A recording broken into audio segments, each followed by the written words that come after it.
Good evening, everyone. I am delighted to have you all here at the Australian National Maritime Museum for the third in our Big Blue Ideas series, The Deep Sea, Wasteland or Wonderland.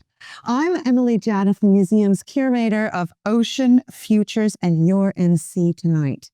Now, tonight, we are journeying from the farthest reaches of the galaxy to the ultimate depth of our one world ocean.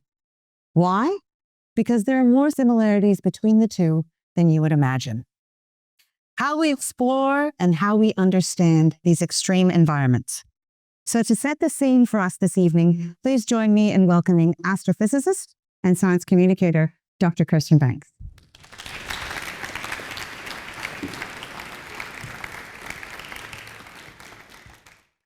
Good evening, everyone. It is a pleasure to be here on Gadigal land, a place where knowledge has been shared for tens of thousands of years. I want to pay my respects also to the elders past and present. Now, I'm Dr. Kirsten Banks. I am a proud Wiradjuri woman. I'm also an astrophysicist and science communicator, and I love talking about space. So you may be wondering, why is a space nerd here at the Maritime Museum in Sydney for an event talking about the deep ocean?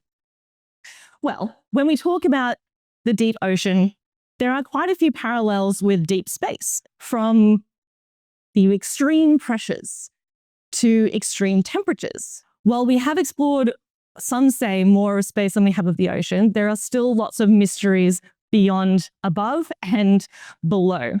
But there are these organisms that are surviving in these high pressure and low temperature environments, drawing energy not from sunlight, but from alternative sources, such as those from around hydrothermal vents. And what's really exciting about these deep ocean environments is that they're more than just these biological curiosities. They're analogs for what we may possibly find in the solar system beyond Earth. But both of these realms, the deep ocean and deep space, face similar challenges. But the question is, will we treat them as an apparent wasteland or appreciate them as the wonderlands that they are?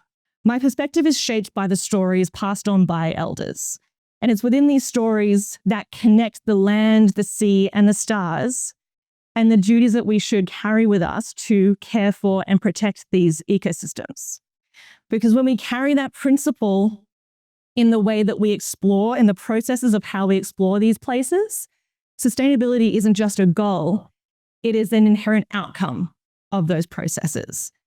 And I look forward to all of the mysteries that we uncover as we do that. Thank you. Way to tie it in. That was fantastic. Wasteland, Wonderland, you know the drill. Now, this part of the evening, we're going to do a quick one-on-one with each of the three panelists. Then we're going to break and bring them all up on stage for a group discussion. So this is my chance to find out a little bit more about Dr. Kirsten Banks. So what does an astrophysicist do? There are many things astrophysicists do. Me specifically, I translate what scientists do in my university to allow everyone to enjoy and understand what's happening on the front line of science today. So what's the deep sea equivalent? I think the deep sea equivalent would be an oceanographer, someone who looks into the depths and the geography and the physics of what's happening down there somewhere. Because as astrophysicists, we're looking at the physics of the world above us. But for oceanographers, they're more down in the ocean. They can do that. I'll do that. The world below. That's a good answer. Now, I was looking you up on the internets, and I was a really wonderful little statement that piqued my interest as someone with a past in archaeology, which is that you use galactic archaeology to inform your studies of the history of the Milky Way. Please explain. Yes, you're Indiana Jones, I'm Indiana Jones, but space. Yes, so galactic archaeology is essentially studying stars and gas in the Milky Way galaxy to then piece together the history of the Milky Way galaxy. So it's kind of an analog to archaeology, where archaeologists, correct me if I'm wrong, by the way, but archaeologists will go out in the dirt and, brush away, get artifacts of previous civilizations to try and piece together the behaviors and the practices of those peoples. For us, it's not quite brushing away dust, although dust is an issue in itself in space. But we look up to the stars and try and work out how old they are, what they're made of, and try and rewind time to the time and place of the birth of those stars to figure out the history of our galaxy.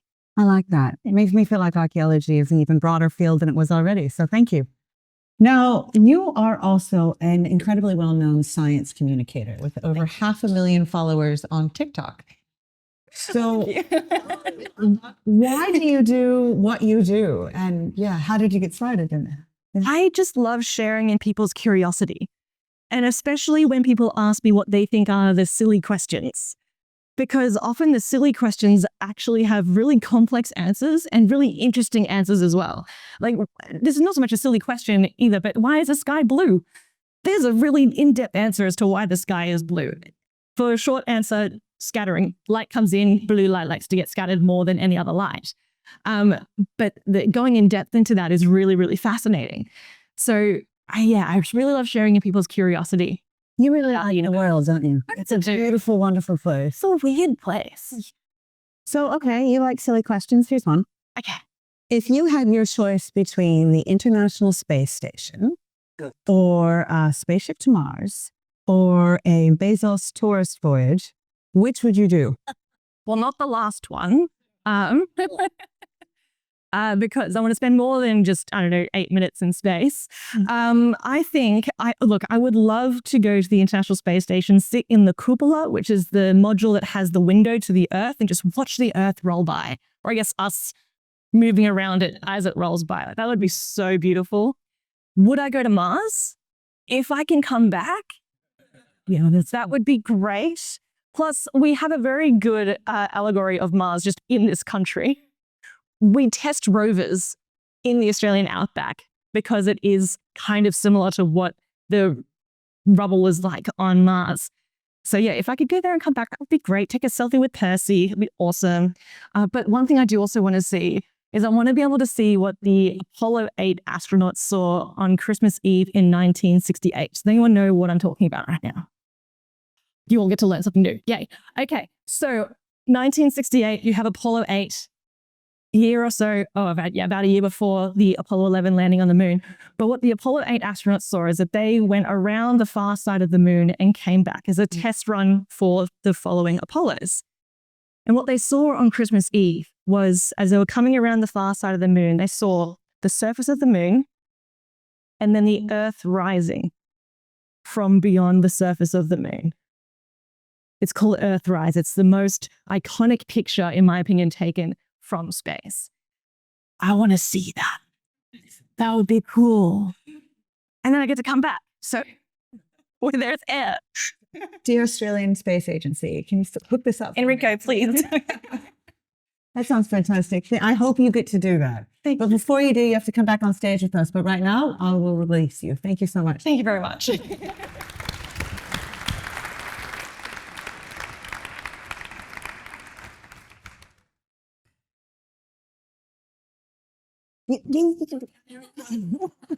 Some introduction or something? Or, okay.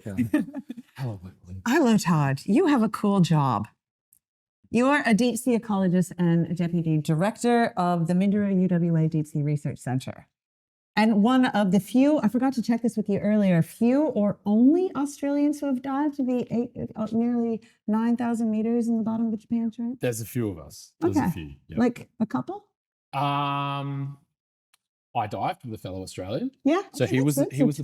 So at least two. There's at least three. There's people that have been much deeper, as you know.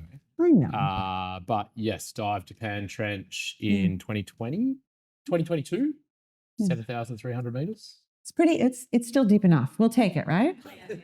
It's deeper than most. It's deeper than most. Yeah. It's deeper than So, what does a deep sea ecologist do? Gosh.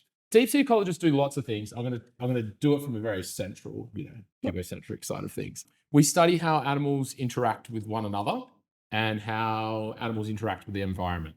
And this can be over broad scales or very small scales. So we can consider this an ecosystem. We can consider a trench an ecosystem. But my work back in the day was focused around fish. Now it's mostly about exploring the deepest places on Earth. So I try to get to these deepest places. I try to understand what animals are there. And what kind of tools do you use to do this? It's not always diving in a submersible. It's not always diving in a submersible. So we use mostly 3 different sets of kit. 2 sets of kit, which we deploy off a vessel and they'll sit on the seafloor for a period of time. And another piece of kit, which is a human-occupied submersible. Let's start with the 2 first ones. These are what we call baited landers or observatories. Baited landers will sit on the seafloor for about 12 hours. Deep sea observatories, I've got one sitting off Perth Canyon that's been there too long. It's been there about 9 months. And that's taking an image every 12 hours, whereas the ones on the seafloor that are over they're taking a photo every 12 hours, whereas the ones that sit on the seafloor for 12 hours are taking continuous video. You said fish stop at a certain depth. Yes. So fish stop. Actually, you've got video footage in the exhibition of some of the deepest fish in the world. So on that Japan expedition, we discovered the deepest fish in the world was 8,340. And this is a snailfish, and we put it on the big screen along with James Cameron. Yes. 2 iconic deep sea features. So I was hoping he likes this. Yeah, he'd love it. So fish bottom out at about 8,384. Yep. They have something in there. 8,300 meters. Yeah, sorry, I shouldn't say it. Yeah, 8,300. It should be very precise with that. So what happens is they have this chemical in their body, which is a protector compound that protects them from high hydrostatic pressure or increasing depth, and it's called TMAO. And that actually becomes toxic at about 8,400 meters. So we know there's a beautiful linear relationship between the concentration of TMAO and depth, animals at a particular depth. Vertebrates, so animals with a backbone, fish, they max out at 8 4. Crustaceans, so little amphipods, they can just go to the deepest parts of the world. Anywhere. But they also have TMAO. So what is the thing? What is the thing that's protecting or allowing amphipods to be protected by TMAO that fish don't have? That sounds like something worth staying up at night. I mean, yeah. Worrying about Much sleep. My last question is a bit of an HSC question, so forgive me in advance. So just under 4 weeks ago, on September 19th, the world reached a historic milestone for our ocean. The High Seas Treaty was ratified by 60 countries, setting it on course to enter into force in January 2026. This moment opens an extraordinary opportunity to better understand the deep sea, one of Earth's last frontiers, so we can design meaningful protections like high seas marine protected areas that are grounded in science and wonder alike. What's next? Discuss. How long have we got? I'm like a minute. Okay, so High Seas Treaty, international waters. Let's say we can do almost anything there. We can't, but we kind of can. A lot of science is driven by policy. Not all science is driven by policy, but some is. So that is, we go to places to find out things to make sure that we're managing a system well or managing a system sustainably. At the moment, we have very few levers that we can pull to sustainably manage the biodiversity in the deep sea because no one owns it. We all own it. Well, as of recently, we call it the BBNJ. It's the biodiversity beyond national jurisdiction. I always thought of it as a sandwich because I'm American. PB&J. Yeah. So Sorry. That's okay. You just took 10 seconds.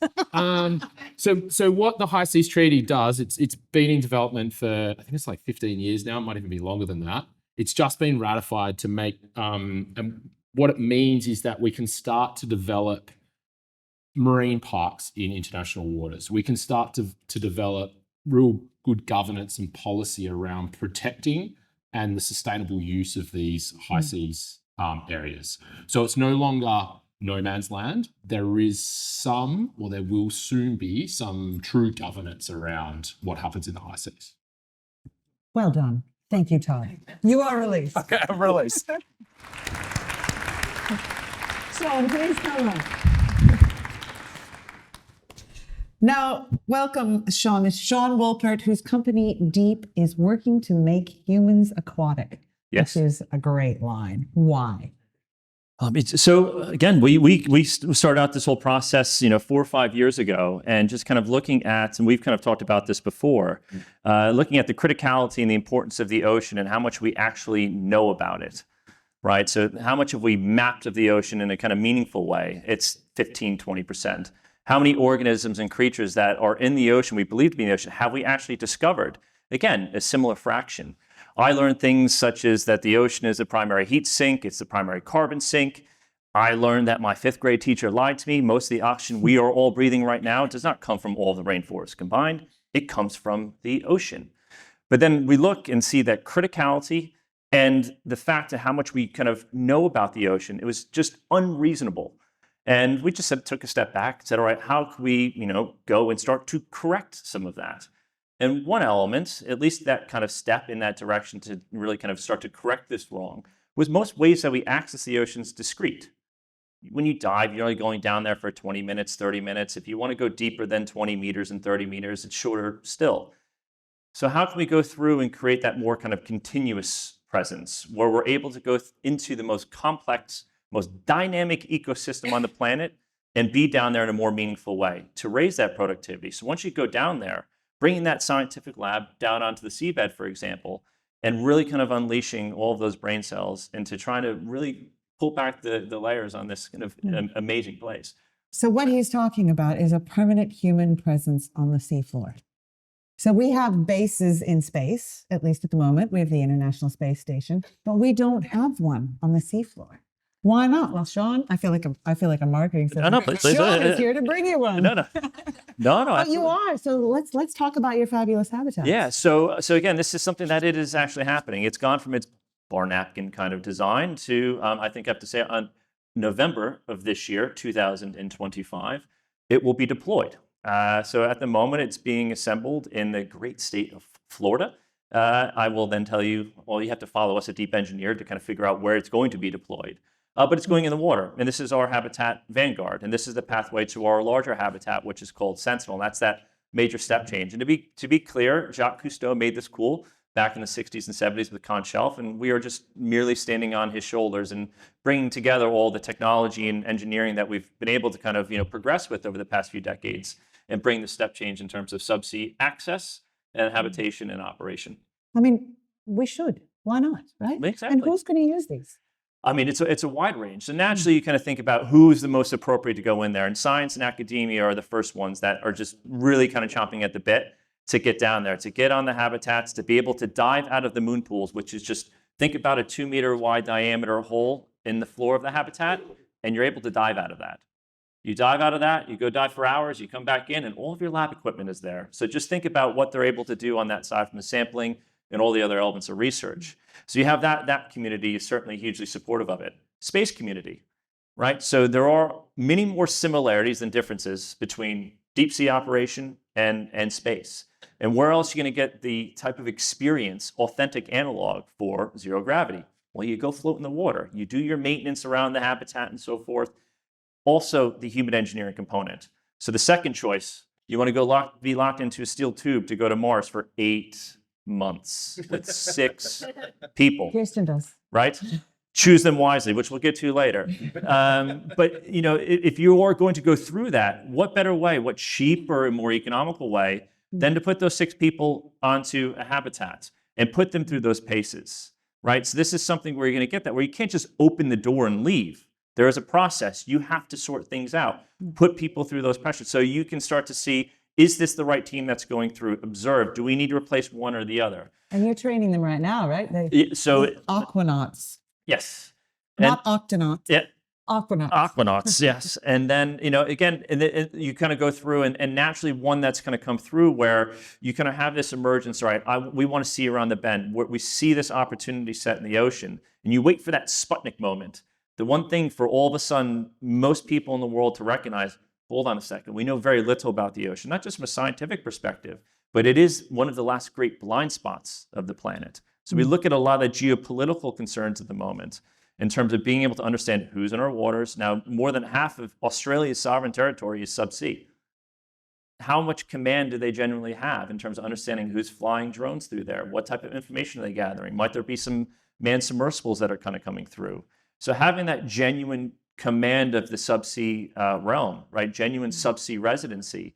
Certainly when you're looking at that, protecting critical undersea infrastructure, subsea data cables, all of your phones, they're not connecting with satellites. All of that internet traffic is going through subsea cables. They process 10 trillion US dollars of financial transactions every single day. And they're vulnerable. They're vulnerable in this kind of great war. So being down there is some element of the Hawthorne effect, being able to kind of deter that type of activity, but ultimately in terms of being able to do the intelligence, surveillance, and reconnaissance, and ultimately repair.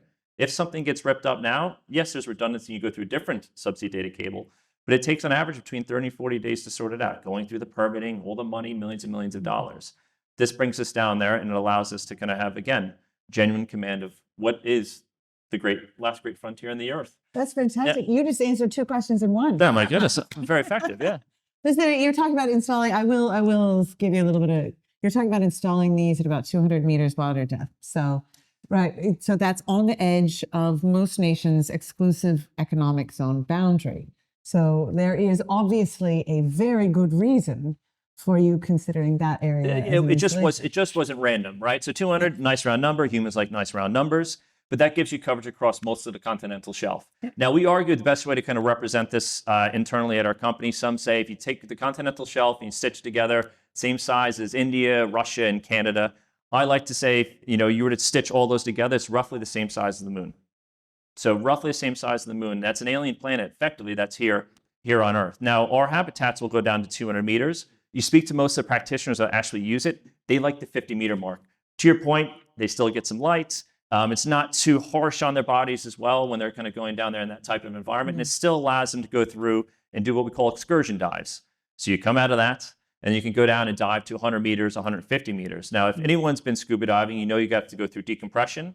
It's not linear in terms of how you're kind of going up. So if you were to kind of go and you're doing that decompression on the way up, most of it would happen in, you guessed it, 50 meters if you're going that deep. So that's the best way to kind of equilibrate the body and then prepare yourself to do, days or weeks worth of work. But 200 it's a really nice way to extend our workability. Yes. As a group.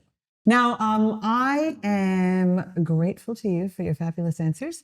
I recommend that you all go onto the internet and look up deep. Yes. The habitats are extremely cool. I am obviously invited Sean here so that he would consider me as a future aquanaut. I expect to start training. Put in a good word. soon. Yeah. Now, thank you all very much for your quick questions. What we're going to do now is both exit the stage, then they will reset the chairs, and we will come back on for a robust discussion between the entire panel. Oof. Thank you, Sean. Thank you.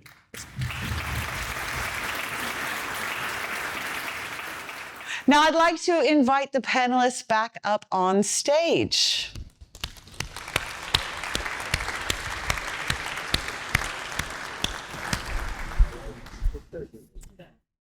Now, we've talked a little bit about your individual experiences and expertise. So let's chat about the connection between deep sea and deep space. Both vast, unexplored extreme environments requiring engineering wizardry to reach, at risk of exploitation, and only recently open to tourism.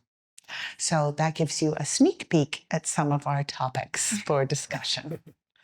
Now, let's start with the easy pass first. How does the ocean inform space and vice versa? And this is a free-for-all. You can just answer at will. Well, there are satellites that look down on Earth as well that help us a lot with climate science and monitoring different current paths and seeing that things are a little bit grim at the moment. What's grim? The ocean. Is it grim? Well, I don't want to make everyone feel terrified of everything, but Todd does. Grim as in not doing too well. Yeah. Oh, I think it's doing okay. Oh, good. Okay. I mean, it's not all doom and gloom. I'm very happy to be ill-informed. It's still a wonderland. Did you get that? That was well done. Got it. I'll take the next one. We use some really important space stuff, we'll call it, in the deep sea. So a lot of our deep sea is not actually mapped. So we haven't gone across it with a multi-beam echo sounder. And we actually use satellites to work out how deep the places are that we don't actually know how deep they are, if that makes sense. It does. Yeah, so we pass satellites over and it gives us a very good baseline about how deep that part of the ocean is. So Does everyone understand that not all of the ocean is mapped at high resolution? Like, yeah. So we just don't have maps. Yeah, so we have a lot of ships out in the world, but not a lot of those ships pass over places that are out of the way. So we go over the same place over and over and over and over again, and we have a really nice picture of what the seafloor looks like. But for something like 70% of our deep ocean, we just don't know what the seafloor looks like in terms of its bathymetry, the shape of it. So not an image, but the shape of the seafloor. Yeah. So space is very important for that side of things. Absolutely. Yeah, I mean, I would just add there's obviously a lot of the kind of technological developments in terms of, different rovers and so forth that you might test down there, materials testing. And again, it's the human engineering components. And I think that's the kind of most pertinent area where you start to see that interplay between space and the deep sea. I think on that bit with the within satellites and how they're surveying the ocean, it's also highlighting where certain things are working, certain things aren't. So it's not uniformly kind of, possibly challenged in certain areas. So take coral bleaching, for example. You might be able to recognize that through satellites and recognize certain areas where it might be getting worse, but other areas where it does have warm temperatures, but the corals are evolving. And that what it does is it's important because it's a productivity gain. You're reducing that search space. So you kind of go, aha, there. And then you can go send your geeks and go try to learn why. What is it about those corals? What is it about the conditions that they're in that allow them to evolve and adapt? What can we learn from that? Is that something we go and translate elsewhere? So again, it's just eyes above, above the earth that can, help at least accelerate some of that discovery process.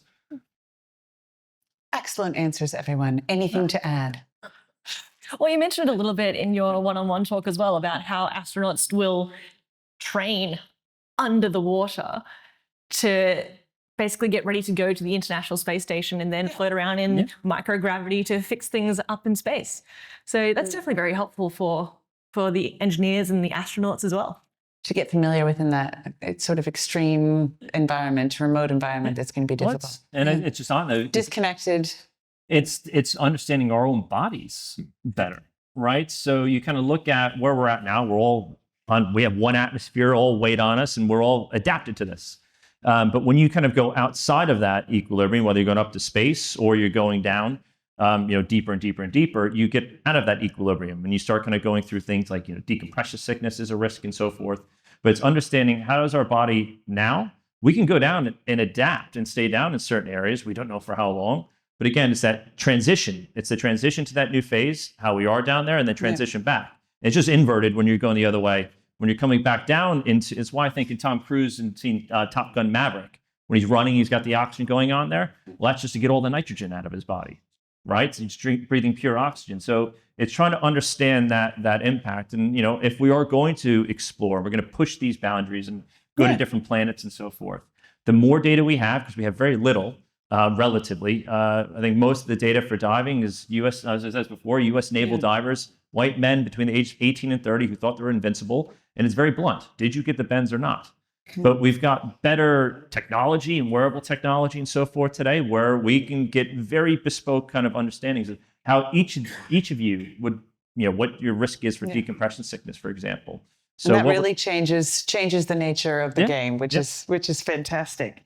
Now we have some questions here. Now, nothing has happened yet, but mining is on the theoretical table. Some of you may have seen the Four Corners episode on the ABC a few weeks ago, which we all still like to really watch for Four Corners. So it's on the theoretical table, both in the deep sea and perhaps in future on the moon. So what are we looking for that we can't get here on Earth? Why would we do this? And what are the risks and what are the benefits? Pick any of the above. Maybe you start with we're not going to. Well, I mean, there are a lot of minerals up on the moon, largely untapped because we've only sent people there in the 60s and 70s and very much only brought back some rock samples just to be like, oh, look, here's the moon. You can touch it. I've touched the moon, not the actual one, but a piece of the moon at the Johnson Space Center in Houston, Texas. But Yeah, there's definitely a lot of materials that can be used. I do worry about the ethics behind how we're going to go up there to mine and use materials to then use it as a springboard to other places like Mars. But yeah, in terms of materials, there's just a lot of stuff up there. How close are we to mining on the moon? Oh, not far. I don't think so. Maybe within the next couple of decades. Australia is currently working on a lunar rover, which they called Rover. I have many issues with the choice of name, but it's named Rover and we love it. But what Australia is really good at is autonomous vehicles, especially in the realm of mining as well. And so that's where Australia can kind of set foot on Mars, or on the moon rather, with autonomous vehicles for mining. So I think because the technology does exist here, it's just getting the stuff up there, and you have collaborative nature of going to space. It's not far away, I don't think. So it's an economic opportunity for Australia, in a way. Seems to be. Okay. Is I'm just throwing them out there. Now it's your go. I mean, is it an economic opportunity? Yeah. I think that's still kind of up in the, from a moon and from a deep sea side of things.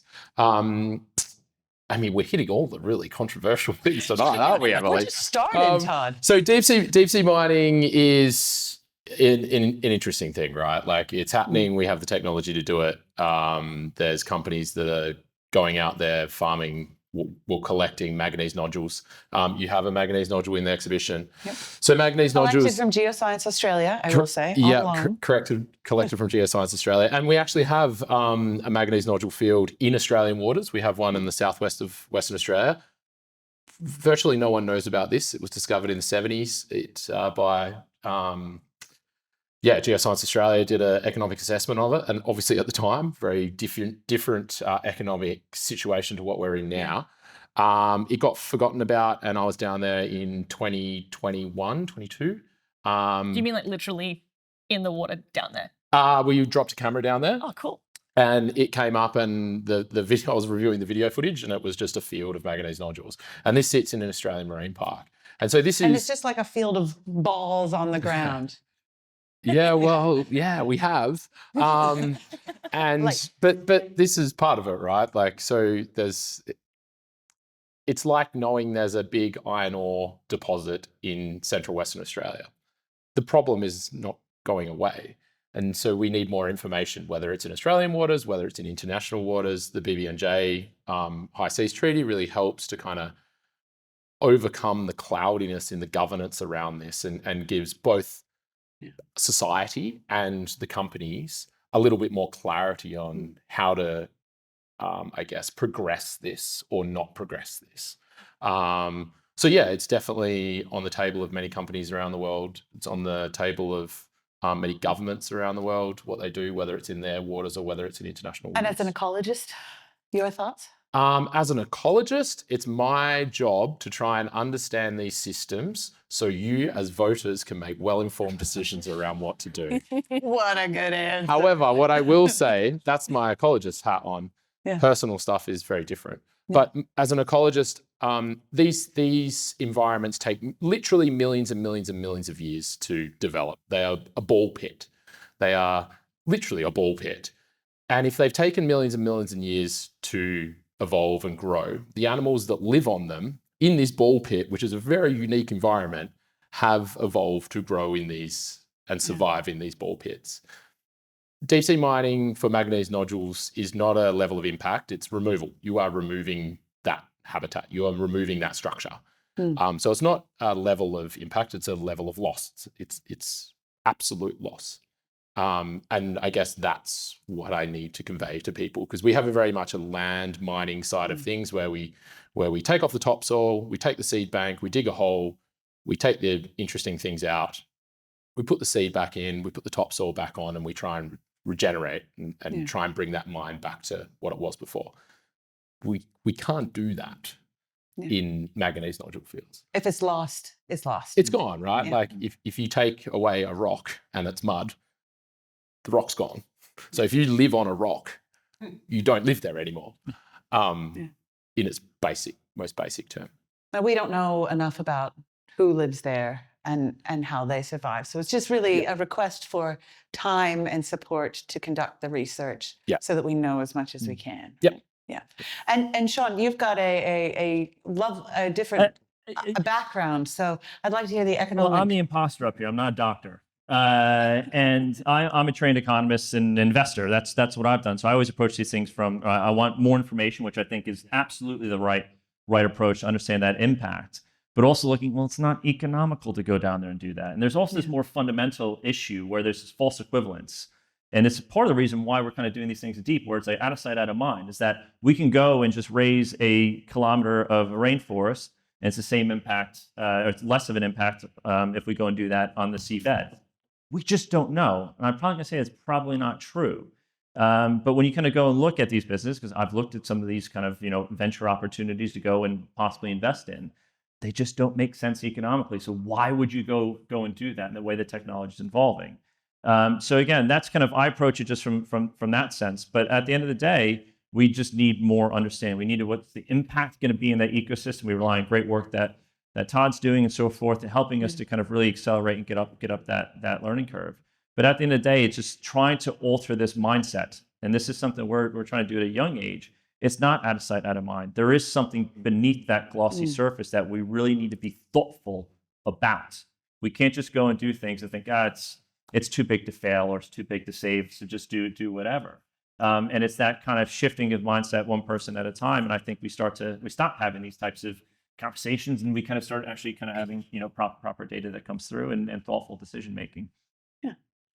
I think I really like the perspective as well, because we don't often talk about, the economic, when you say it's just not a good value proposition to really we always do deep sea mining at this point. That makes sense to me as well. When any industry ever says there's $1 trillion opportunity here, they're full of it.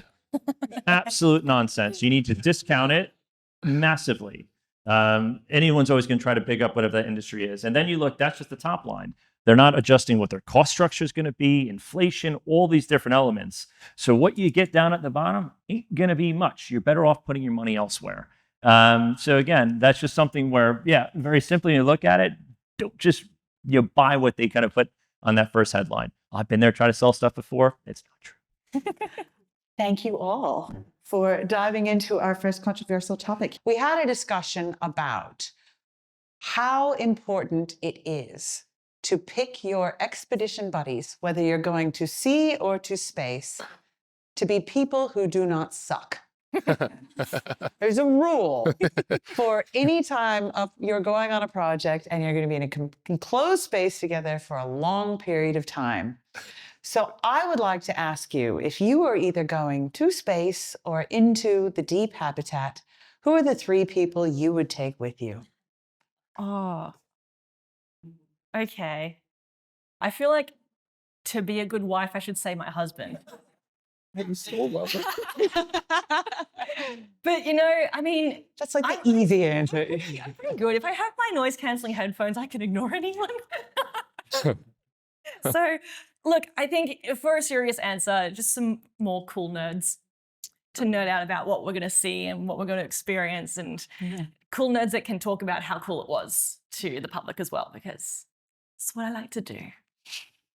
Cool nerds. Cool nerds. Excellent. This was pub chat that shouldn't have come here, but but yes, I think so. I spend time on ships, right? I'm just going to give you some context here. I spend time on ships, and sometimes it's like 5-6 weeks, and that is probably as close as you're going to get to living in a habitat that's not under the water.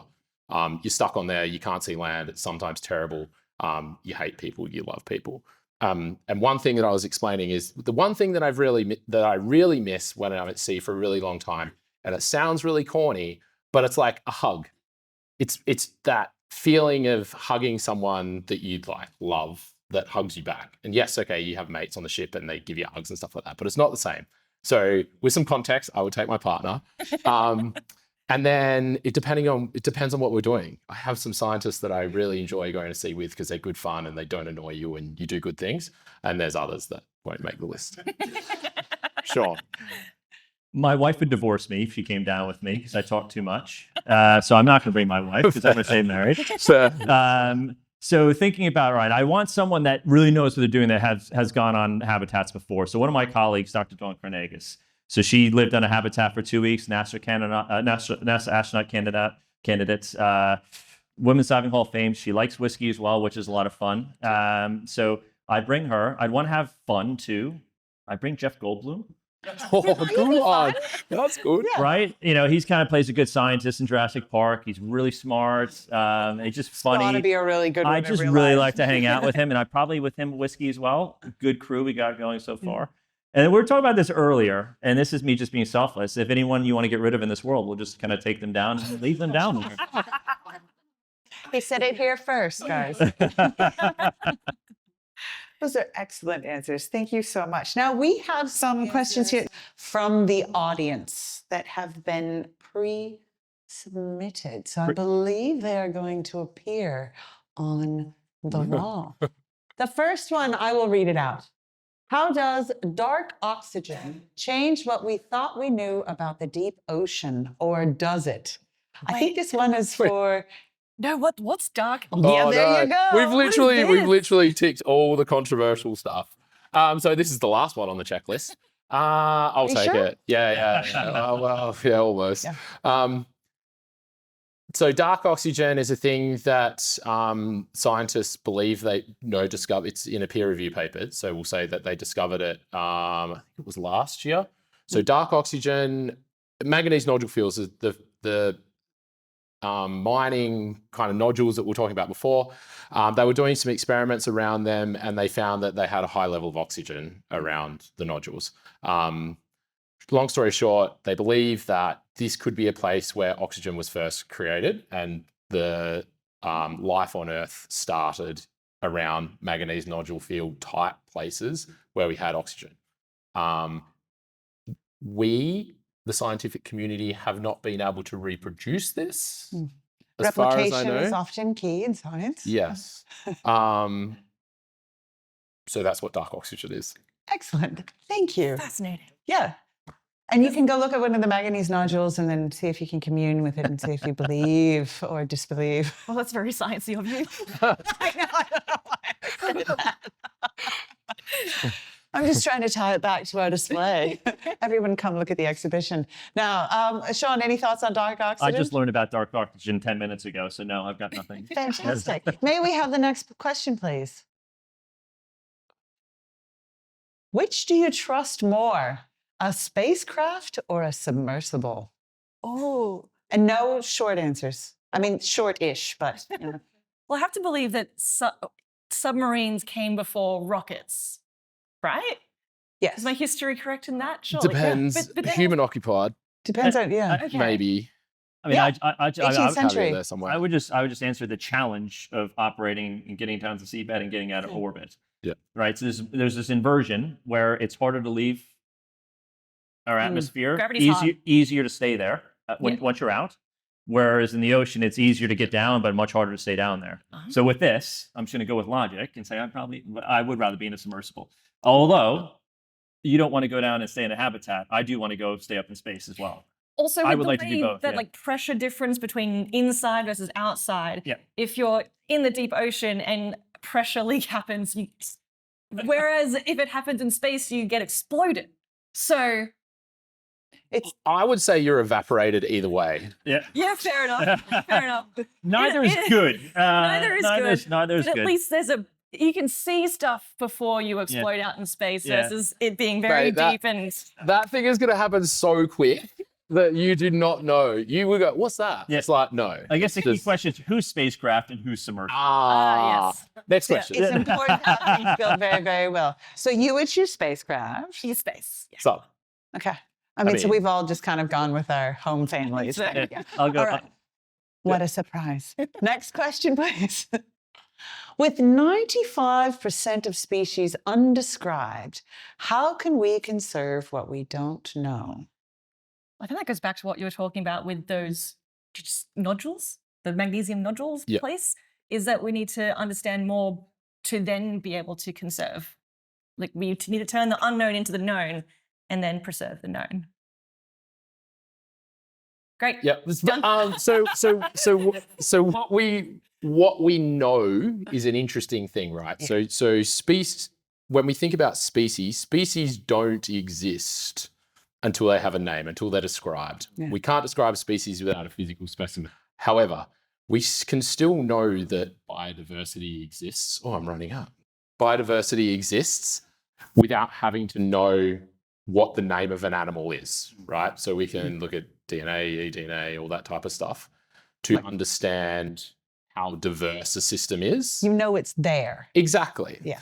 The scientific community and the public and policymakers and all that, we are moving away from that. So that's the whole, dark diversity. We don't know what it is. We don't know the names of the things. We might not know exactly what their genetic makeup is, but we still know that things are there, and we know their function. We know how they're contributing to an environment. And so we can still protect that. That's cool. We can still. It's worth saving, whether or not we know everything there is to know about it or not. Please join me in thanking Kirsten, Todd, and Sean.